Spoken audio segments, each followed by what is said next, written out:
খুন, জখম, অত্যাচার, জমি দখল, বাড়ি ভাঙচুর সব কিছু করার পরেও 2026-এ আরাবুল ইসলাম আইএসএফ এর ক্যান্ডিডেট হয়ে ওখান থেকে জয়লাভ করবে।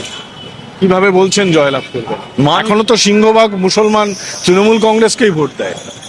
এবারে 1-2% মুসলিম তৃণমূলকে ভোট দেবে না। কেন, কি এমন ঘটে গেল?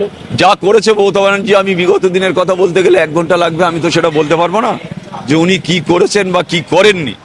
ওয়াকফ সম্পত্তি নিয়ে, ভোটার এই আইডেন্টি কার্ড নিয়ে, এসআইআর নিয়ে উনি তো পুরো বিজেপির সাথে হাত মিলিয়ে কাজ করছে। সেই কারণে ওনার সাথে, মমতা বন্দ্যোপাধ্যায়ের সাথে বাংলার মুসলিমরা থাকবে না। এই যে কথাগুলো বললেন, এটা কি আরাবুল ইসলামের কথা? এটা আমার কিন্তু নিজস্ব কথা।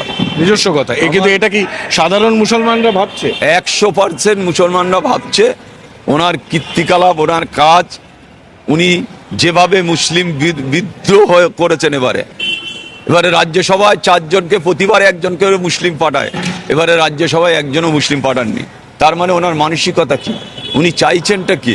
উনি হিন্দু ভোটে জিতবেন তো জিতবেন, কোনো ব্যাপার নেই, মুসলিমরা ওনার কাছে দাবিদারি করবে না।